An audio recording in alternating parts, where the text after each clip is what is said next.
Let's take one. Okay. Teacher friends, shall we continue? Yes, sir. Yes, sir. Yes, Yes, sir. sir. Yes, sir. Yes, sir. Yes, sir. Fine.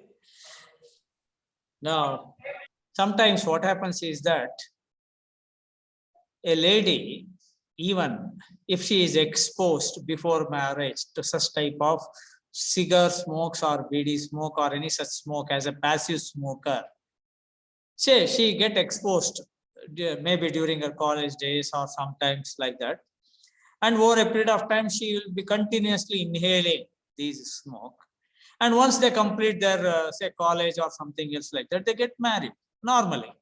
When they get they get married and they conceive, and the developing child may be having a cancer. So when the developing one is in the womb of the mother itself, it may develop a cancer, fetal cancer, which you say, right? So that possibility will be there because of such type of exposure to the various dangerous carcinogenic chemicals given out from such smoking. So it's all in your environment, in the surrounding environment.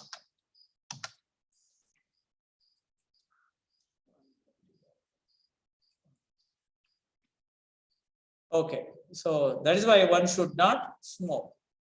So smoking helps you relax ultimately. This is what a cartoon somebody has given it. So when the baby is in the womb of a mother itself, right, there is a chance that in the pregnancy period she may develop, right, a cancer. So for no fault of the child, for no fault of the developing child, he should suffer from such type of things. So that is why it is because of the mother's attitude. Okay. So what's the name she is asking? That is why he is saying sue. Who has to be sued? You know. Okay. Now another air pollutant is sulfur dioxide. Sulfur dioxide. So if you inhale the particulate matter of the sulfur dioxide, it results in a disease called chronic obstructive pulmonary disease, COPD, chronic obstructive pulmonary disease or asthma. Now, this is the second largest disease in the world that is being experienced among the human population. And why it is so? And in India, it is the third largest health problem, COPD in India. Now, when you are exposed to such type of air contaminated with sulfur dioxide, and if you inhale, what happens is that, so this enters into the windpipe and enters to the bronchia, and it will be alveoli, like that it has to move on. Now, here I am showing you a portion of this bronchi or the windpipe. Look at here. It is a normal airway. Now it is having a wall layer, okay, a muscular layer, etc. So here there is the space, the lining layer of this windpipe. So it has to pass through this air. So from one end to another end, the air that you breathe in will be passing through like this. But if it is contaminated with sulfur dioxide particulate matter, and if it gets deposited on the cells, right, on the inner wall layer of these cells, what happens is that, look at the D-shaping of the windpipe. It has become a sort of zigzag-like, isn't it? Plus, the lining layer, the inner wall layer have been inflamed here. It has been inflamed here. So swelling has taken place. So what happens to this normal passage? This normal passage is narrowed down. So when you inhale the air, it has to enter here and it will come up to this spot very clearly. Then it will be obstructed for its further flow. It will be obstructed. So when you apply the force, right, when you start breathing with a sort of heavy push, then what happens? The air will pass here. And once again, it gets stuck here. Likewise, once again, it will move here and get stuck here. Then it has to pull. So that means at every step of the movement of the air, it goes in a zigzag fashion. It goes a sort of in a zigzag fashion, and that too not with a great force because of the narrowed space for the flow of the air. So that is why they feel difficulty in breathing. At every stage of the flow of the air, there will be obstruction. Why there is obstruction? D-shaping of this bronchi or bronchiole. So why it has been D-shaped? Because of the inflammation of the inner wall layer, because of the sulfur dioxide particulate matter that have been accumulated on the inner wall layer cells. So when that is there, so losing of the shape in a sort of zigzag fashion, and the movement of the air also become obstructed here and there during the flow. It is very simple.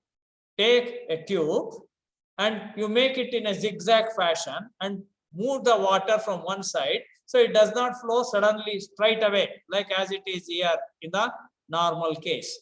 So if you just bend it here and there, the flow of the water, it has to traverse from one bend to another joint to like this. At each bent portion, it has to move with great difficulty.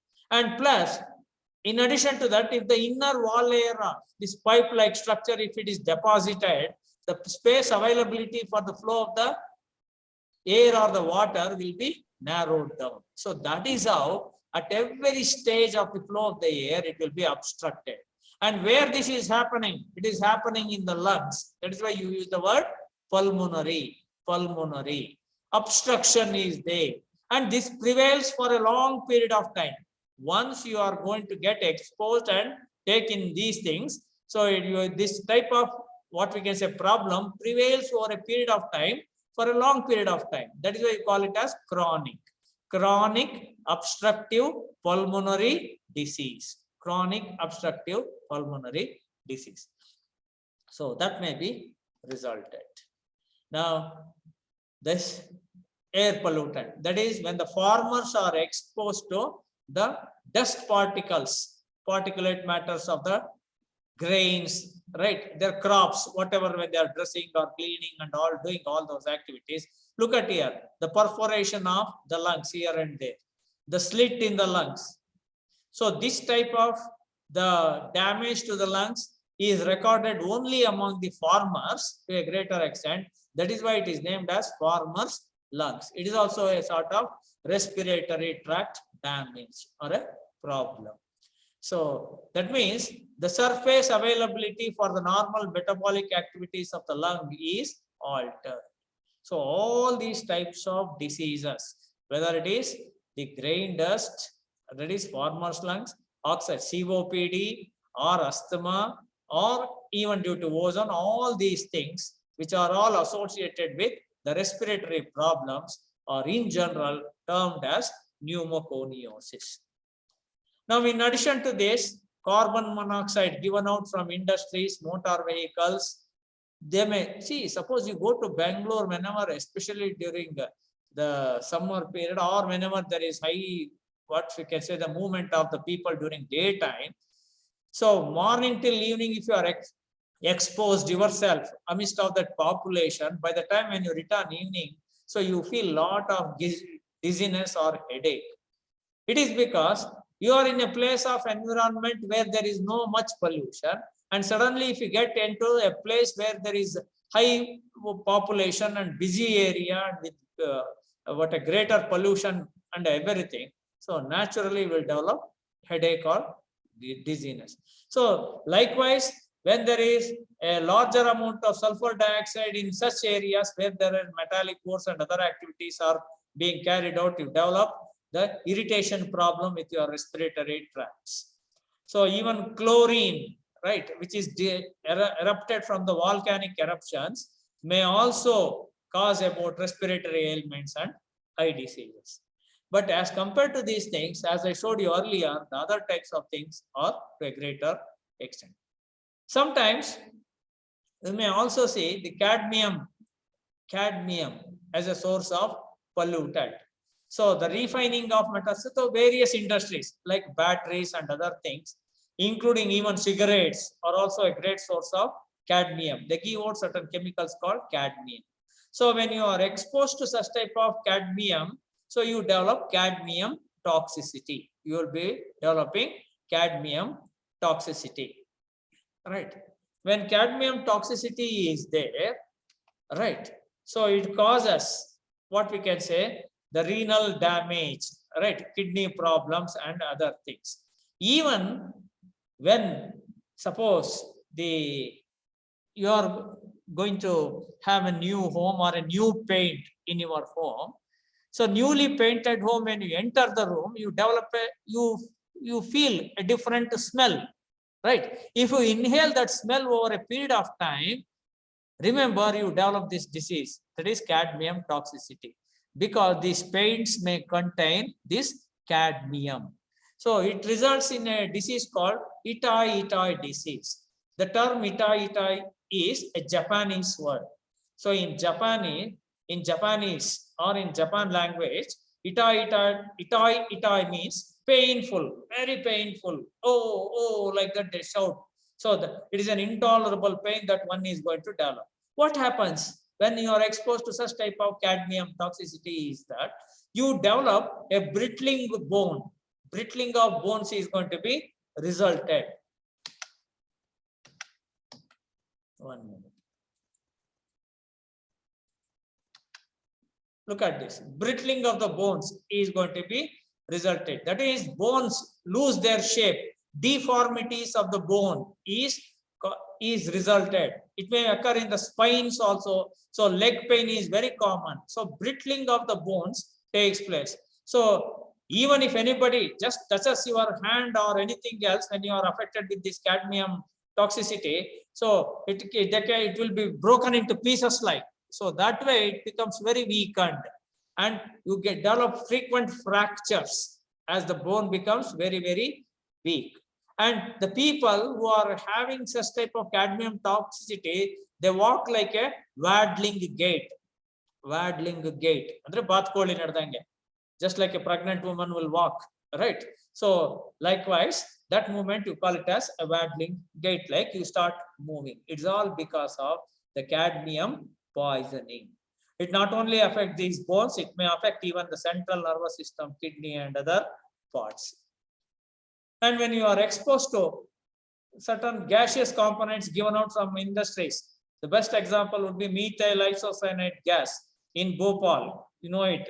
How many people were died? Bhopal gas tragedy, which took place on December 2nd and 3rd in 1984, right? Causing many health hazards. See, look at the people who died. Even to bury their dead body, they were finding it difficulty, because that was the enormous fatality that one has noticed in India because of this air pollution due to methyl isocyanate gas. Even when they were digging to bury the dead body, they used to find the skulls of already the buried bodies like this. So all these are all due to air pollutants. So that means the health problems arising out of the air pollution may include asthma, cancer, respiratory problems, heart diseases, birth defects, even intellectual disorders, tuberculosis, immune system damage. All these things are going to be resulted. And even when you are exposed to air pollution to a greater extent, the lifespan also get decreased. So according to an estimate, with the current pollution level globally, the population will lose about 12.8 billion years of life. That means the average lifespan of the human population is decreasing. By particulate pollution, 1.8 years. If you are living for 100 years, if you are exposed for particulate pollution, so you will be 98.2 years. Your lifespan becomes 98.2 years if you are exposed for particulate pollution.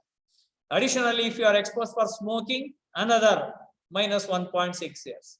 Alcohol and drug use, 11 months. Like unsafe water sanitation, right? 7 months. Road injuries, 4 to 5 months. Right? AIDS, 4 months. Likewise, various such type of activities. So how much of human life is, that is the life period of the human expectancy is decreasing. So mainly because of air pollution. Conflict and terrorism. So when terrorism or conflict are taking place, people may die, those who are directly gunned, isn't it? But in addition to that, the smoke that is going to be given out, the dust that is going to be given out into the atmosphere, right? So if you calculate all those things, it may decrease about your lifespan by 22 days if you are exposed.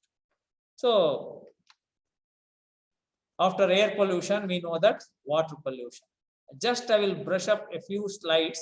Only when it is too necessary, I will explain and I will show you what are the various types of pollutants that may cause this type of the health hazards among the human beings. We know that only about approximately 3% of surface water is fresh water. According to WHO, World Health Organization, 1/5 of the world population lack access to clean drinking water. 1/5 of the world population. And over 2.6 billion people do not have adequate toilets or sewers or latrines. And it results in waterborne diseases, which is affecting 4 billion people every year. 4 billion people are being affected every year because of waterborne diseases, killing about 5 million people, including 6,000 children every year due to various waterborne diseases. And more than 2 million children are killed by diarrhea each year. More than 2 million children. They are all waterborne diseases.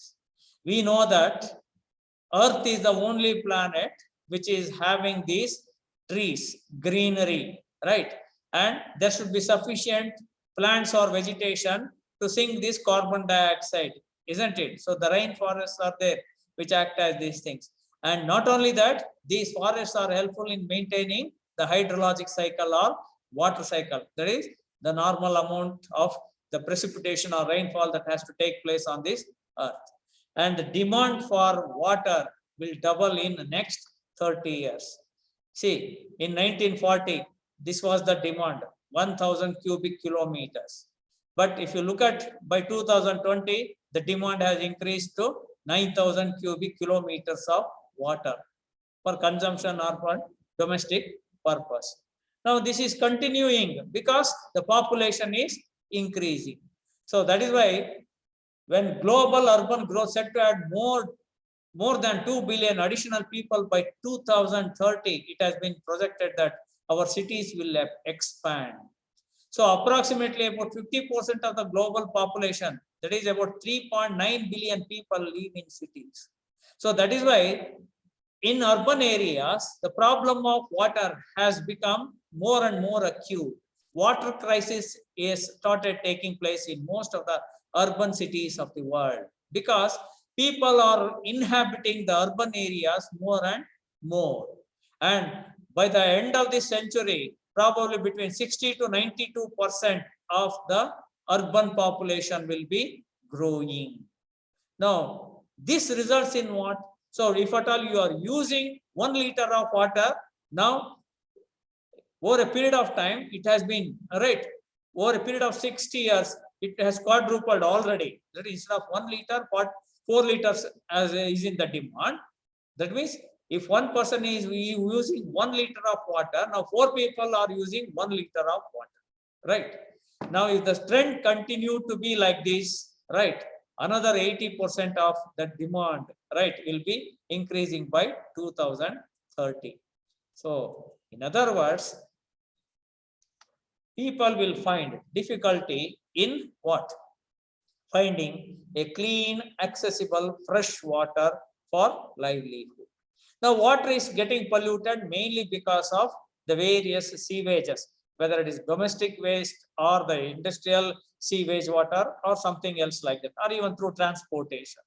When all these, what we can say, sewage are dumped into a water body like a river or a stream or a lake or a pond or ocean, it brings down the concentration of oxygen in the water body. That means there will be depletion of oxygen, number one. Now, whenever the pollutants are added into the water body, so it releases a lot of nutrients in the water body, sulfates, nitrates, phosphates. Say, for example, you wash cloths, soaps and detergents, So all these chemicals that are being loaded into the water body becomes rich and rich in nutrients. So these are also nutrients for certain other organisms. It may not be a nutrient for the human beings, but it may be a nutrient for a plant or an animal. So when many such nutrients are being released into a water body, there are certain plants like algae which use these nutrients and start growing. In Kannada, algae, we call it as pachi. So they start using these things and start growing. 1 has become 2, 2 has become 4, 4 has become 16. Likewise, it keep on multiplying at a rapid, in a rapid way, right? They proliferates, multiplies in a short span of time, and the entire water body becomes occupied with such algae. That is why if you see any polluted water body area, you can see a green color mat-like surface on the surface of water, right? Sometimes you can also see certain plants like water hyacinth. Scientifically, we call it as Eichhornia crassipes. So water hyacinth is a common name. Such plants may grow, which take up these nutrients and start multiplying vegetatively through stem, through root. They start multiplying, occupying the entire water surface. So that is why such type of algae, the microorganisms like algae, even algae, if you take a drop of water, polluted water sample and observe under microscope, hundreds and thousands of such type of algae are seen. They are all, right, very tiny in their size. They increase in the water whenever the water gets highly rich with nutrients, in other words, polluted, and they form a mat on the surface of water, which we call it as algal blooms. We call them as algal blooms. Suppose you see any water body having the algal blooms being present in a water, in a lake or a pond or river, you can definitely say that the water is highly polluted. In other words, highly polluted water body, you call it as eutrophicated water. Eutrophicated, E-U-T-R-O-P-H-I-C-A-T-E-D, eutrophicated water. An eutrophicated water body is the one which is highly polluted. So that can be externally visualized by the formation of these algal blooms. By looking externally, you can look at this and say the water is highly polluted. So when such water is polluted with various such type of things, sometimes we also pollute the water through our fertilizers. In agricultural fields and other things, we add fertilizers, NPK. So when all these nitrogenous compounds are released into the soil and in the soil through the water, if it gets into the well water, you know that in agricultural field there will be wells, and in the wells there will be water. Some people will drink water in the well, and if at all you are using exclusively the nitrogenous fertilizers, and if this is percolated into a water body, and if such water enters into water body and if you consume it, it enters into your blood, into the hemoglobin, right? So there it combines with hemoglobin to form a different compound and decreases the oxygen carrying capacity. So when it decreases the oxygen carrying capacity of the blood, so your body becomes bluish in color. Your body becomes bluish in color. You can see here.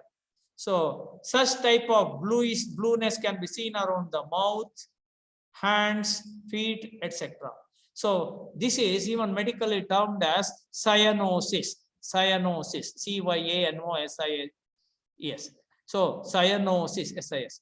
Blue baby syndrome. They normally even call it as blue baby syndrome. So this is because of the consumption of the water polluted with nitrate compounds. So easy way of getting the water being contaminated with water, the nitrate is the fertilizers which have been washed out into the water bodies. So that is why one should be careful. See, after World War, Nagasaki and Hiroshima in Japan, so after nuclear war, etc., so most of the mercuric compounds have been released into the water body. There was a bay in Japan called Minamata Bay, right? Even they used to use various types of these compounds like cyanides, chromates, all these things for various purposes, including industries. So even the mercury compounds that are being released into this Minamata Bay has resulted in a disease called Minamata disease among the human beings when consumed. When they consume the fish or the water, they develop this disease called Minamata disease. So because of mercuric compounds present in the water body, so it has resulted in mercuric poisoning, which we call it as Minamata disease. So when once mercuric poisoning takes place, it results in crippling deformity. See, look at this here. So crippling deformity of the hands, legs, or any part might take place. Once it is resulted, it cannot be repaired. It cannot be cured. It cannot be repaired or cured because there is no medical remedial measure till today. Till today, there is no medical remedial measure if you are consuming anything mercuric compounds related water or any product. Now that is why you see when you go to a doctor, if at all you are having a temperature, they insert thermometer just below your tongue for an adult individual, because that mercury will show you the rise in the level of the temperature on the thermometer, isn't it? But for the child or children, what they will do? They put it in the armpit. The reason is because at the tip of the thermometer, there will be mercury. If it is in a child, if you keep it just below the tongue, what happens? It may crush it, isn't it? If it crush it, mercury compounds may enter into the body of the child. To avoid such type of things, they always keep it on the armpit of a child. So that's how mercury compounds should not be taken inside the body. Now another source of water pollution is through lead. When lead enters into the body, from what is the source of lead? Through paints, through varnishes, through nail polishes. See, from all these sources, you will see your nail polish contain lead. Remember, varnishes contain the lead. Many chemical industries, pesticide industries contain this lead. When you keep your hands, legs through your nail polishes inside a water body, it is getting inside the water. See, that is how the human activities are causing the pollution. If 100 people having nail polishes on their, what we can say, legs and hands, if they immerse their parts in the drinking water body, like in a river or a lake or a pond, and every day if it continues, how much of lead they are releasing into the water body. That is why they have banned this, paints, even paints contain the lead. So immersion of the idols, like Ganesh idols, etc., into a water body. When all these things enter into the water body and if you consume it, it becomes toxic to your heart, bones, kidneys, reproductive system, nervous system, etc. And what is the result? So when lead is entering into your body, you call it as lead poisoning. Your attitude will change. So symptoms, what are the visible symptoms that you can see? You develop a lot of headache. For a minor things, you get irritated. A lot of irritation will be there for a minor thing. So that is called irritability. And if somebody pinches you from behind, you do not feel it. It is reduced sensation will be there. And for everything, you will show an aggressive behavior, like fighting. And you feel difficulty in sleeping. In addition to that, you will develop a lot of abdominal pain. You can't eat much, a poor appetite, and constipation, a sort of convulsions, discomfort in your stomach, and you will become very, very weak. With all these symptoms, you can say your food consumption or your any consumption through water, you have been poisoned with the lead. Now, additional complication can also be experienced among children. If the child is going to be affected with lead poisoning problem, right? Loss of developmental skill. Though I teach my child so many times, it is not showing any skill at all. And even if I want to teach and train anything, it is not giving attention towards me. So it is deviating its attention elsewhere. It is behaving indifferently and it doesn't listen properly. And there will be a reduced IQ. There will be waste, so the body growth will be very slow. So these are the additional complications that you can see in a child. So if you see all these things in a child, you can definitely should refer, right? The individual should be immediately attended and referred to a doctor for all these problems. So otherwise it may lead to complications further. So that's how lead poisoning will be there. And I told you, when the water is contaminated with various pollutants, certain microorganisms, including protozoans like animal groups, like amoeba, one of the group like amoeba, like this is entamoeba histolytica. So this type of organism, they are very, very tiny. They can be seen only with the help of a microscope. So any food contaminated with water containing these things, it results in a disease called amoebiasis, right? Or dysentery, in other words. This is another type of dysentery like giardiasis that can be seen in water. See, this is the causal organism, right? So under microscope, it looks like this, right? It results in diarrhea when all these water contaminants. These things you cannot see in your water unless you test it with under microscope. So, as I told you, in addition to this, after nuclear war, like in Japan, Nagasaki, Hiroshima, many such type of dangerous chemicals are being released into the water body, which has caused blood cancer, bone cancer, thyroid problems, and so many such type of things, right, have been. So once they have been accumulated, they keep on even passing on from generation to generation also. Now, pesticides. So in our agricultural fields, especially, we are putting a lot of pesticides. Only I could record from the recent literature that about 4% of the loss of crops is because of pests. So just to kill about this 4%, to minimize this 4% of loss of the crops, we are putting more than 40% of pesticides we are spraying, and how much of damage that we are doing to our environment, because these pesticides contain a lot of dangerous chemicals. We call them as organopesticides, inorganopesticides. See, just look at many farmers will take these pesticides and die immediately because it contains dangerous such chemicals, which will immediately arrest, which will immediately stop the activity of the heart and other metabolic activities in the body. And even in traces, it may cause cancer. It may damage liver, kidney, everything. So such type of dangerous chemicals are present in the pesticides. And endosulfan is a banned one in the world. But however, here and there, especially in coastal areas, we are seeing still some people are using these things. If such type of pesticides are used and consumed, right, how much of what we can say anomaly, abnormality is going to be developed in an individual. The individual may show very much anomaly in their reproductive behavior or immune system or allergy, or it may result in cancer. So this is a child that has developed an anomalous type of development, right? Abnormal way of growth and development with lack of immunity by consumption of endosulfan pesticide.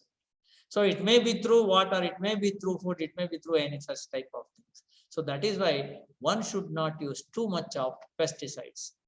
Now, arsenic, for example, if at all is used, so it results in keratosis, a blackfoot disease. Look at this, a blackfoot disease. It cannot go so easily once it is developed, right? So that may be resulted. See, DDT is banned throughout the world, but however, you are still going to get in India DDT. So it is not degradable. It is not degradable by any microorganisms. Suppose the DDT is released into a water body, so that will be taken up and stored in the plants as phytoplankton, small plants.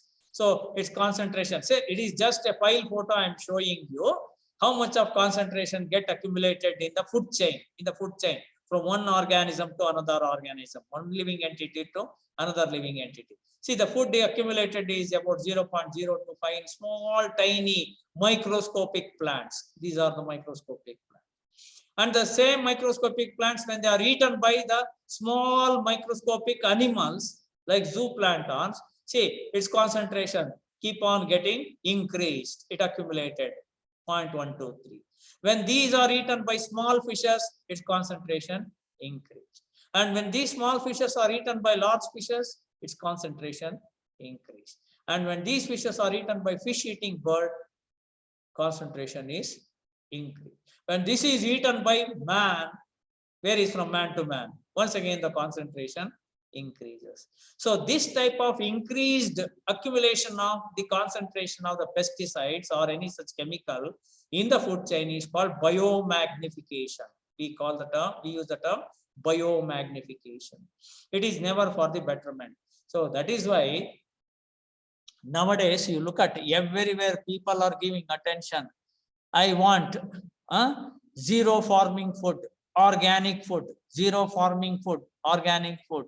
We want wild variety of the what? Chick. Nati koli beko, nati kuri beko, not farm koli, because you are going to feed the bird with your what? Artificially, right? Pesticides, what you can sprayed crops or food or something else like that to your bird. So that is why it gets accumulated. So if we eat that one, so it may get accumulated, it may affect. Instead of these things, if you go to a wild chick or a wild animal, right? You are not supposed to go and hunt it anywhere in the wild, but like that I am telling you, if the wild species are rare, in your backyard, wild chick or wild sheep or something else like that, then it may not be that much problem for you, because it will be stronger, it will be free from such type of accumulated pesticides and other dangerous chemicals. Now, such type of your food chain, in the food chain also as to how you can see your health may be affected. Fluoride pollution, especially in Karnataka towards the northern Karnataka like Raichur and other places, Ballari, or even in the southern side like Kolar and other places, the water, the groundwater get highly contaminated with this fluoride, right? So if high amount of fluoride content is there, you develop a disease called the dental fluorosis or skeletal fluorosis. So this is because of increased concentration of fluoride compounds in the water body, which you cannot see whether fluoride is there or not, and simply you drink the water. So if that is the case, you will see mottling of the teeth. Mottling of the teeth can be seen. It is not hulka. It is just the removal of the enamel and other things, rotting like. So this is nothing but the mottling of the teeth. It is called dental fluorosis. And similarly, if bones and skeleton, if at all they are going to be affected, it results in a disease called skeletal fluorosis. So this fluorosis, because of fluoride pollution in water, was first reported in Andhra Pradesh in the year 1930 by the scientist Prasad, who recognized it as exactly fluorosis in 1937. So it was reported in 1930 at Andhra Pradesh. Clinically, it was recognized as fluorosis by the scientist Prasad in the year 1937. Now, noise pollution is also a kind of pollution which you cannot bear with it if it is beyond your hearing limits. So beyond 90 decibels, normally noise is measured in certain units called decibel.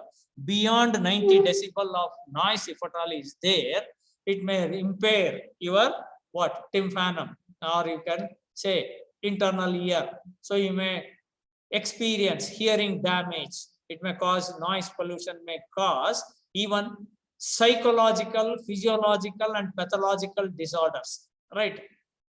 ಮನೆ ಮುಂದೆ ಯಾರು ಜೋರ ಗಂಟೆಗಟ್ಟಲೆ ಹಾಕೊಂಡಿದ್ರೆ disco dance sound you never feel, it gets irritated, you can't tolerate that. So many such disorders may be seen. Now solid waste, last kind of pollution that can be causing the human health problem is, see, in urban India it produces about 1,20,000 tons of municipal solid waste per day.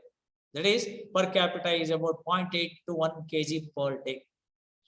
If all these wastes, right, are going to be collected, where do you dispose it? 94% is just simply dumped on land and 5% is composted actually. And 23 metro cities generate 30,000 tons of municipal solid waste per day. Class 1 cities generate 50,000 tons of solid waste per day.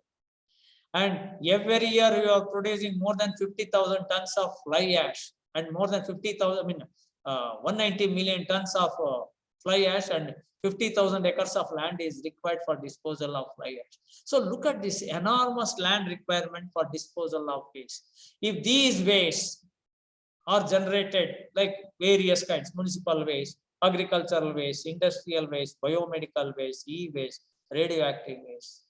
So they contain various dangerous chemicals. When they are dumped on the land or in a water body, they result in various health hazards. At present, India is almost ranking, it is competing, it has occupied ranking #1 in generation of the e-waste. So we are using plenty of mobiles. Each individual is having 3-4 mobiles, 2-3 computers, 1 laptop, and 1 desktop. And each one of us are having more than 1 2-wheeler and 1 4-wheeler. Likewise, various kinds of waste. When some parts goes a waste, what will you do? You will just simply throw it, right? You will dump it elsewhere. Somebody will take it and you will make a heap of these waste. All these waste are dangerous. All these waste are dangerous. So suppose any waste are being generated like this, for example, a heap of fallen twigs, branches, plastics, tires, plastic bottles, so many things, you dump it and you lit the fire. You will burn it. When you burn it, what happens? It gives out a chemical, for example, like furan. Furan is a chemical that is going to be released when you burn the compounds of such type of waste, which is going to affect the fertility in human beings. So the fertility rate in human beings is decreased if the people are exposed to such type of, what we can say, the chemicals like furans. See, it will pollute the groundwater, storehouses of many pathogens, your tires, tubes, etc., whatever that you dump here, the waste. Back pickers are affected by skin diseases, respiratory diseases, eye irritation, etc. Dumping helps the breeding of mosquitoes, leading to the dengue fever and all other type of factors to increase. Burning releases. When you burn during the winter season, all these disposal of waste is to burn. If you burn it, everything gets into ashes. Like if you burn it, it releases furans. If you are exposed to such type of furans and inhale, it reduces the fertility in human beings. So these are the results that we can see. So thus, pollutants, right, affect almost all parts of the body. Whatever that I have explained, just in a nutshell, I am showing you the various important organs and the lead, particulate matter, coal dust, bacteria, noise pollution, everything is going to affect. Now, in addition to that, in our lifestyle also, we are seeing certain health hazards in our lifestyle. Say we use various types of soaps, detergents, body creams, cosmetics, etc., preservatives, and substances that can color or lubricate a product, hair dyes, many ingredients, right? Even lip balms, cosmetics, lipsticks, cheek red, so many things we are using. But all of them, right, will not suit every individual. It may cause allergy. If you ask a doctor, which is the worst disease among the human beings, you may call, is it cancer, is it corona, or is it something else like that? They will say it is the allergy. Allergy is the worst disease that a human being can come across, because once an allergy starts, it is very difficult to get cured of this allergy. It prevails as long as you are living. Till you die, this allergy will not leave you. So that is the nature of this allergy. Why this allergy is going to be resulted? It is because of your lifestyle, your food habits, and various types of such things. I will cite and show you a few examples here, for example. So this is a sort of skin disease called dermatitis. Dermatitis that is resulted in a child. So when there is some sort of wound or something else on the cheek, or even if there is any what you can say mole or something else, you will scratch it. If you keep on scratching it, or you get irritated, so you don't go to a doctor. What you will do? You will apply some lime juice or lime water. If I put some lime water, self-medication. If you go to a doctor or a skin specialist, they will charge you. So what to do? Best way is to have self-medication. If you do that one, sometimes you may develop allergy like this. After developing this much of allergy, if you go to a doctor, it is no use. It is no use. Remember. And sometimes you use that tobacco powder. Tobacco powder, you may use it. And before using the tobacco powder, you will always crush it with your another hand, with your forefinger, isn't it? Before chewing it, you are going to rub it, right? You may want to make a fine powder of this tobacco before consuming it. Look at it, they developed an allergy with the finger and here on the hand and even at the lips, right? So once it becomes allergic, that means for a particular material, when you touch it or use it, you develop allergy. That is called contact dermatitis. Contact dermatitis. By contact to your skin, you are developing an allergy. Contact dermatitis. Now, look at it. You give your cloths to a Devi for cleaning your clothes. When he collects all the cloths from various sources, what he will do? He will mark every cloth with a marker. This is called Devi's marking nut. He uses a seed from a plant. It is called Semicarpus anacardium. It is commonly called Devi's marking nut. With that seed, he will mark. It marks. It is like a marker. He mark on the what inner side of the pant or shirt, etc., to identify the cloths from different families or different people. And he will wash the cloth and give it, dress it, iron it, and give it. You wear these things. You wear a pant or a shirt like this. Remember, even after washing and heating and pressing and all these things, the chemicals that are present in that marking nut will not go off easily. They do not get degraded. So they remain there itself and they may cause allergy. See, look at this individual has developed an allergy because of such type of marking that has been made on his inner side of the wares. So this is another type of allergy. Now, nail polish. All of you use nail polish according to your liking to match your dress, to match your skin, isn't it? So many type of things. And nowadays we are seeing even in TVs, even in TVs we are seeing, even for a small kid, they put this on the eyelashes, some, what we can say, the polish, eyebrows, right, lipstick, cheek red. With all these type of things, we are spoiling the younger generation. That should not be the lifestyle. So once they develop an allergy here, so that will not go here. That will not go at all. It is very, it is also once again like a contact dermatitis, the allergy that they develop. If anything falls into your eyes, what you will do? Some dust has fallen into here. If I go to a doctor like an eye specialist, he will charge 200 or 300 or 500 rupees. Why to pay a doctor? Take some 5 rupees, 10 rupees neomycin drops and put it into your eyes. The dust will go off. The dust may go off, but the neomycin drops may cause allergy. The neomycin drops. So that is how all the things that you use will not, don't think that will hold good for everyone. So most of the cases, these allergy is because of medication. So this should not be there. Wearing of the jewelry, right? Some will develop allergy to the nickel, platinum, gold, silver, etc. All metals will not hold good for every individual to wear your jewelry. See, look at this individual has developed an allergy towards nickel ring, nickel allergy disease. So once this allergy is developed, they cannot wear any more jewelry there. So it keeps on irritating, scratching all the time. See, this is fungal allergy, sinusitis, right? Why this is resulted? You are sitting in your home or room. Look at inside your home or room where you are sitting at the 4 corners of your room. If there is a blackened area, black coloration, damp walls is there, it leads to the development of fungal growth. Fungal growth. So many fungal growth will be there on the damp walls inside your home, library or classroom. And if you take that fungus, scrap it and observe under microscope, you can see these are the fungi. And it is, look at each one is a plant. Each one is a plant. it releases a sporangium called through which it produces so many spores.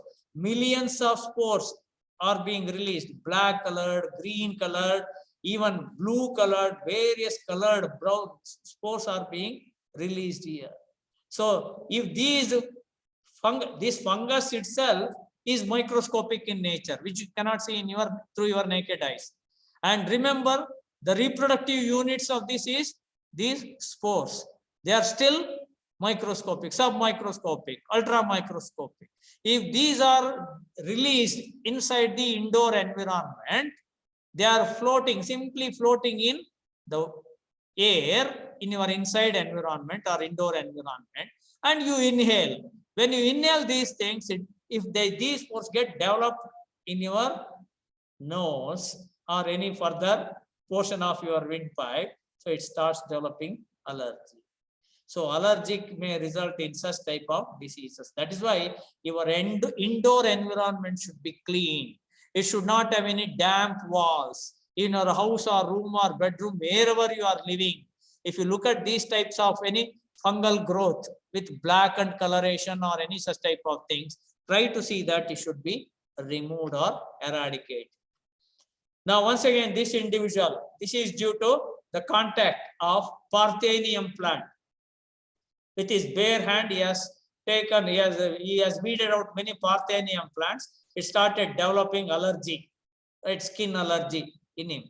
So this is the most commonest type of the plant dermatitis, most commonest type of plant dermatitis that we come across. And you apply sometimes hair dye, isn't it?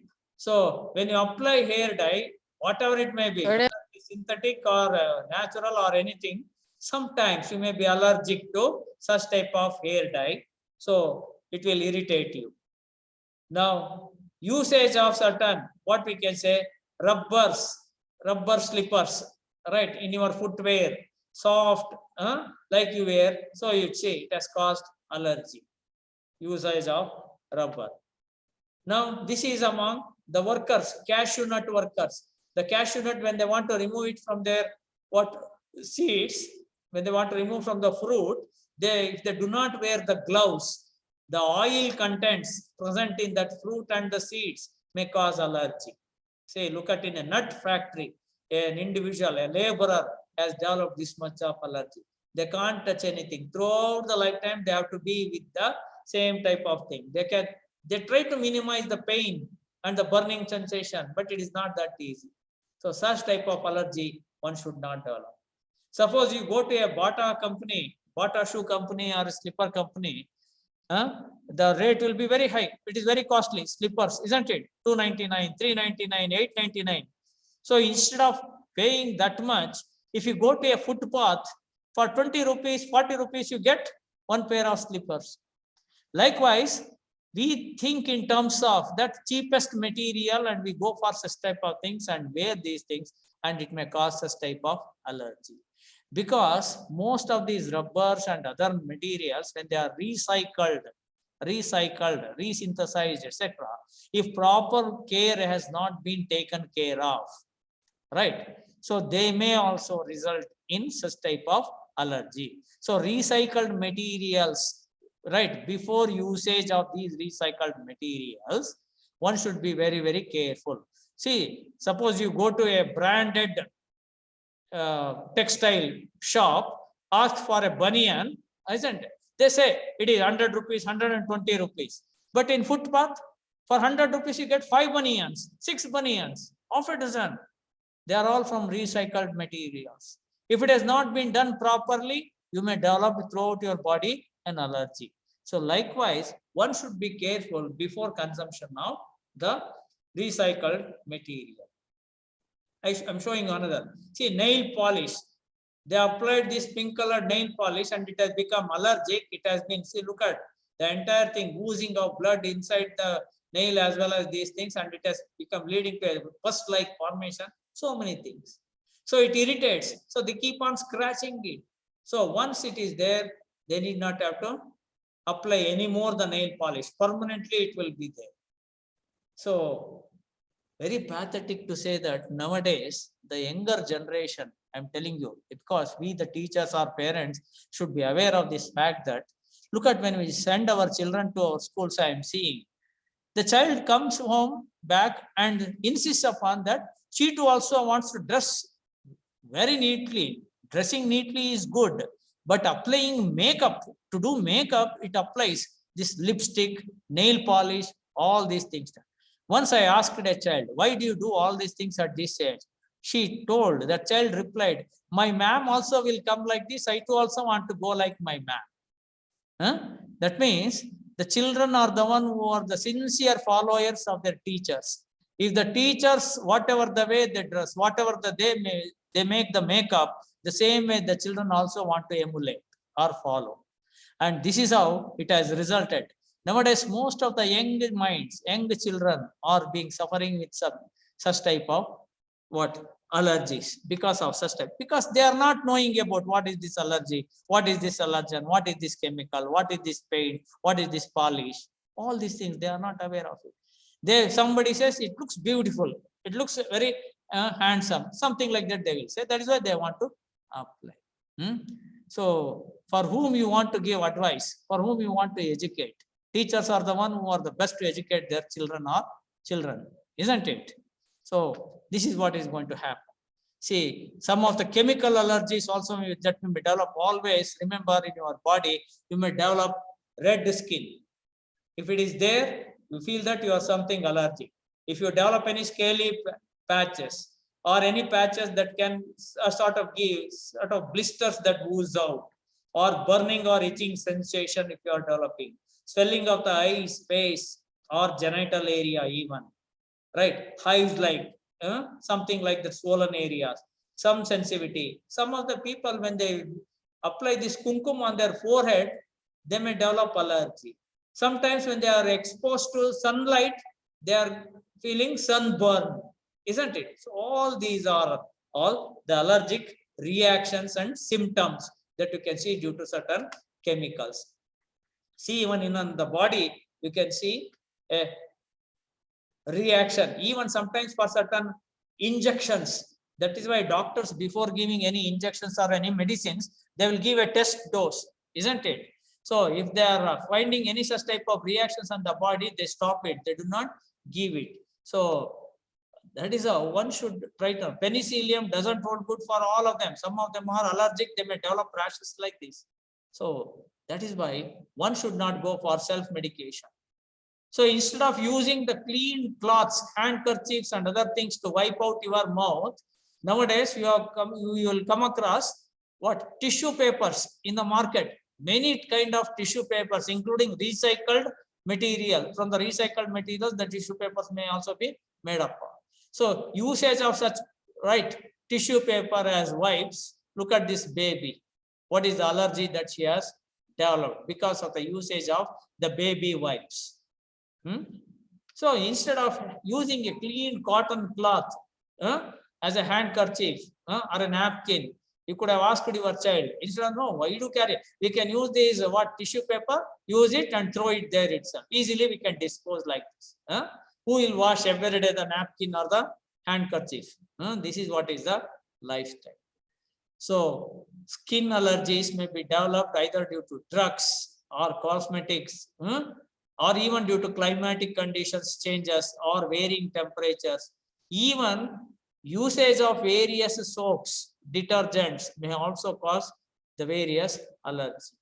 Even among food allergy also, there are so many things. Before that, I will also say, look at a cream that is used by a lady to appear very beautiful throughout the lifetime. She has become a real beauty throughout the lifetime. By applying all these beauty cream, she has developed these rashes all along. See, that is how people will develop a lot of allergy, right, when they use certain chemicals. Sometimes you may also develop food allergy. Now, most of us, what we will do, if a child is crying, we give the child lace. Lace, if you give, the child will become quiet, isn't it? Or sometimes we give nuts or almonds. So something which is delicious, like you give it, and you will not give once, you give it in excess also. And I will tell you this kurkure, lace, like so many such type of, and what type of oil that they are using. Even oil also may cause allergy in many individuals, right? So any such type of nuts or foodstuffs that you are consuming, if it is not suitable for you, you should stop it once and you should see. Suppose your child likes almond to eat, don't give more than 3 or 4 what we say grains. And before giving it, better you soak it in water overnight, and then remove the skin and give it. It is good for health. So even peanuts may also be allergic to the individuals. See, when a cashew nut and almond has been consumed by a child, if it develops rashes on the body like this, look at this. So it is an indication. Normally, a child does not experience anything immediately. So that is why elders should be careful when they are normally children, when they cannot take their bath, the elders themselves will make them to have the bath. That means when you are cleaning your child during bathing or something else, observe the skin of the child. If anywhere such type of rashes are there, then you should be very cautious. This allergy may be due to either a soap or the nuts and almonds or whatever that it is consuming, or it may be due to oil. So all these things one should take care of. So ultimately, any change in temperatures, radiations, when you get exposed to, right, because of ozone depletion, UV radiations may cause cancer, pollution may cause cancer, stress may cause cancer, poor nutrition may also cause cancer. So likewise, all these diseases and health complications are resulted because of the various environmental pollutants. So even the impact of climate change on human health, I will tell you, it all depends upon what type of pollutants, how long the pollutants are there, and for how long you are exposed, what is the dosage and what are the exact things. All these things may cause what? The things. Now, what are the solutions to all these things? What are the solutions to all these problems? So I briefed up many things without going into too much of technicalities with respect to these allergies here.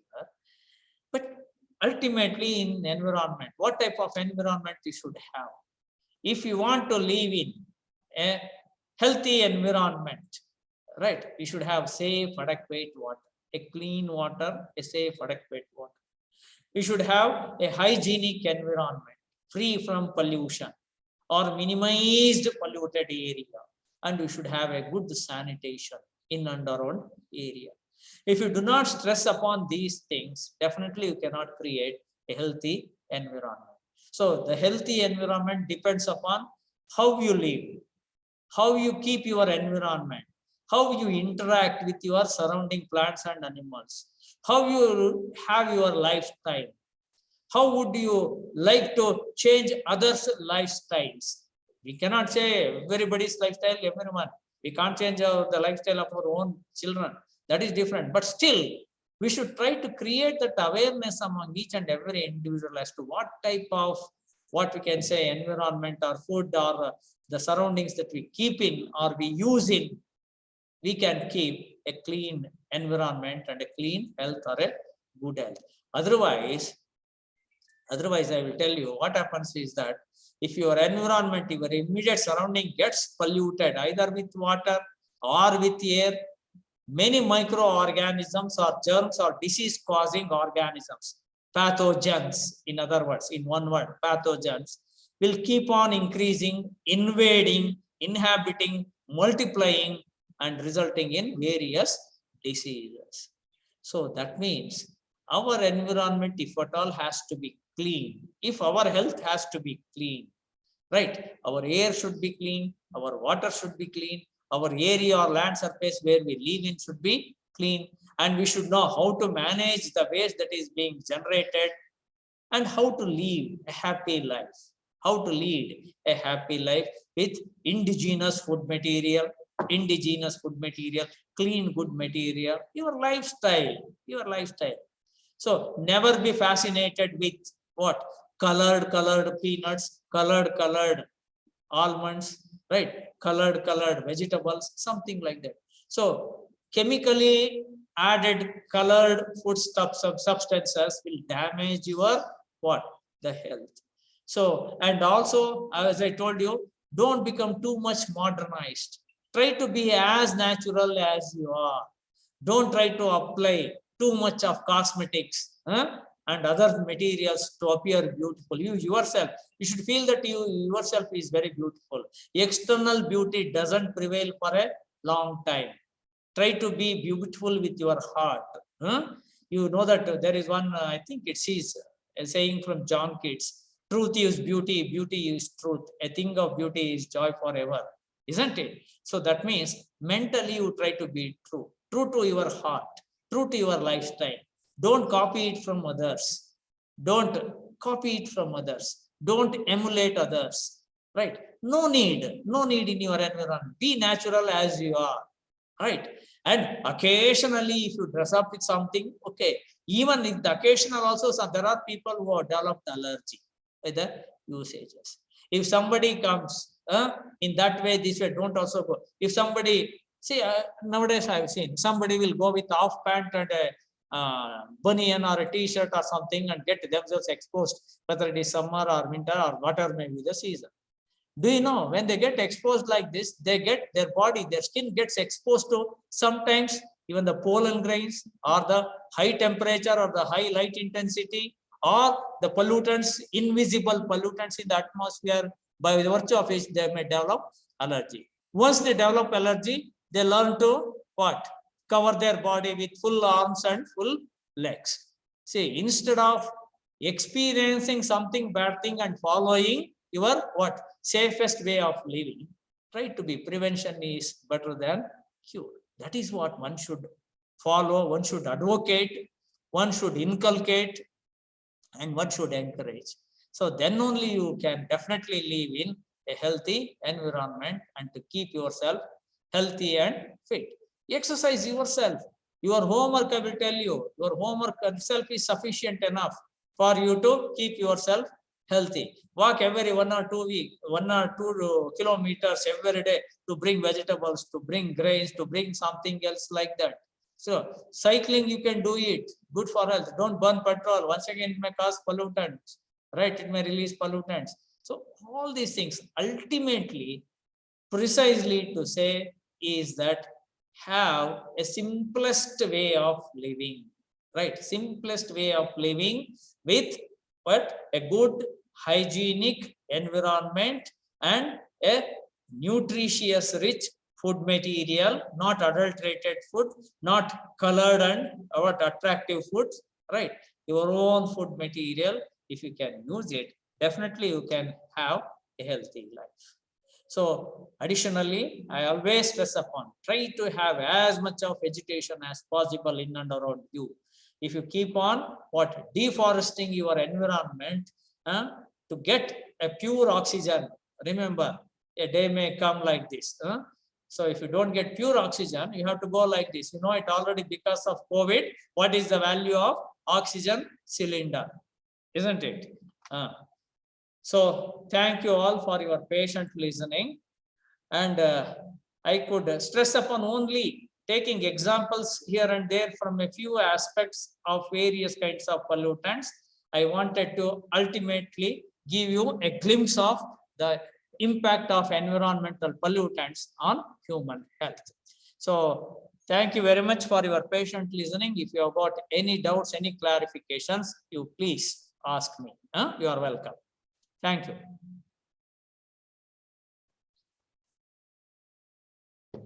Yes, sir, please. Am I audible or? Audible, sir, audible. Audible, sir, audible. Nobody is responding. I thought that. Okay. It was a nice presentation, sir. Thank you very much. Thank you. ತುಂಬಾ ಚೆನ್ನಾಗಿತ್ತು sir. Thank you sir. Presentation. Really informative, sir. Thank you. Thank you. Thank you for all of you. Thank you, sir. Thank you so much. Very much, sir. ಏನೇ doubts ಇದ್ರು ಏನೇ ಇದ್ರು ಕೇಳಿ ನನಗೆ ಏನು ಗೊತ್ತಿದೆಯೋ ಅದನ್ನ ಹೇಳ್ತೀನಿ ನಾನು. Dr. Shivraju, can you simply give thanks to sir? Yes, sir. It's my privilege to give vote of thanks to sir. So actually, he has given a wonderful, talk and very needy information, I can say. ನೀ What ನನ್ student ಕಣೆ ಅದಕ್ಕೆ ಹಂಗಂತೀಯ ಆದ್ರೆ ನಿನ್ ಬಿಟ್ಟು ಬೇರೆ ಹೇಳ್ಬೇಕು ಅದನ್ನ ನೀನ್ ಹೊಗಳ್ಬೇಡ ಏನಾದ್ರು ಡಿಮೆರಿಟ್ಸ್ ಇದ್ರೆ ಹೇಳ್ಬೇಕು ನೀನು. No, sir, everything was perfect. Actually, actually we can adapt in our day-to-day life, sir. Actually, what you have told, Okay. most of the thing we need to be adapted in our day-to-day life. Okay. So it's my privilege to thank Professor Devi Prasad sir for his wonderful and informative presentation. On behalf of all the participants and training center, I would like to thank sir for his nice presentation. Thank you, sir. Okay, thank you for all of you. Nice meeting all of you. Okay. Thank you very much, sir. Thank you very much, sir. Thank you very much. Thank you very much, sir. Thank you. Thank you, sir. Thank you. Also, I thank all our teacher colleagues and participants for for his rightly said information and listening his talk pleasantly. And also, I would like to thank the training center staff for their support. Thank you, Ananda. Thank you. Thank you. Thank you, sir. Okay. Thank you very much, sir. Thank you. Thank you, sir. Thank you.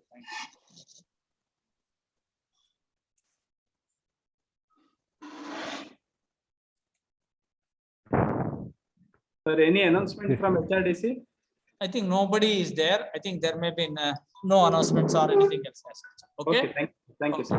Okay, sir. Thank you, sir. Thank you. Okay, sir. Thank you.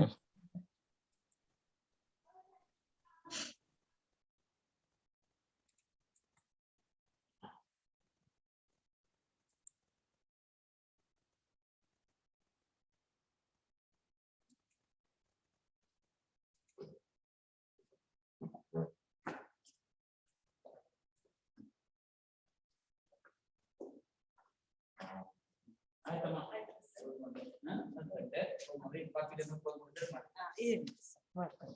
you. Thank you. Thank you. Madam, any announcement? No, sir, nothing, sir. Okay, ma'am. Okay. Thank you, sir. Okay, madam. Thank you. Okay, thank you, ma'am. Thank you.